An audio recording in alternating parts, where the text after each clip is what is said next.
If the first critical reviews are anything to go by, Stranger Things' second season is going to be just as terrifying and addictive as the episodes that captured hearts last year. It's probably not controversial to argue that the second seasons of Netflix shows have been hit and miss. Hit Master of None, Miss Hemlock Grove, and Stranger Things has a particularly tough job in trying to top the Demogorgon as a monster to haunt our nightmares.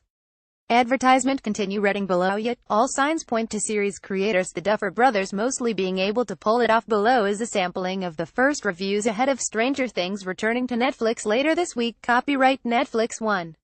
Variety's Stranger Things is pretty wily about how it gets past your defenses. Gaten Mataraz's comic timing is continually entertaining. Caleb McLaughlin makes the most of his expanded. Roland Brown's ability to summon emotion is as impressive as her character's ability to walk between worlds.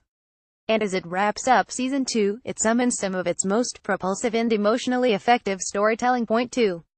Online Have no fear, kids. Stranger Things 2 lives up to the hype. Copyright Netflix. Jackson Lee Davis 3.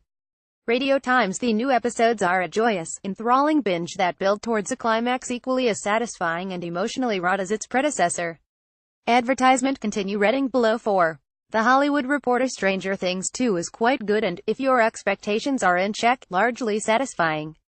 The Duffer Brothers fall into very few traps of self-importance or self-awareness, and they deliver a second season with an expanded assortment of 80s influences, an expanded cast of instantly embraceable characters, and some expanded Stranger Things mythology without the bloat that inevitably dooms sequels. Copyright Netflix 5.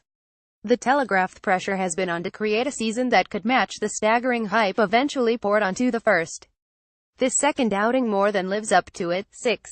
TV Lineth 10-minute epilogue that closes out Season 2 is a magical thing that I want spoil one tiny bit further, other than to say you should wipe any tears from your eyes in time to clearly view its very final seconds. Copyright Netflix 7. The Independent. This latest outing sticks to what the show does best, nostalgia in its sweetest, saddest, most wistful form. Point 8.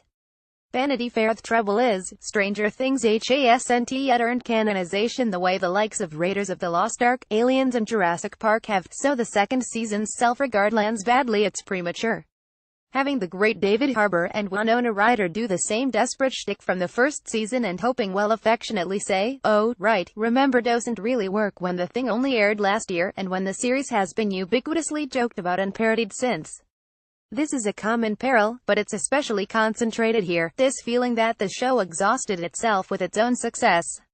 It's why everyone at HBO interested in a second season of the perfectly ended Big Little Lies should watch Stranger Things 2, a meandering, intermittently entertaining follow-up that dims our memory of the original fun, of that excitement and sense of occasion. I still ate it up in one big gulp, but I was hungry again an hour later. Only, not for more of the same. Stranger Things 2 premieres on Friday, October 27th on Netflix worldwide. Watch a trailer below. Want up to the minute entertainment news and features? Just hit like on our Digital Spy Facebook page and follow on our @DigitalSpy Twitter account and you're all set.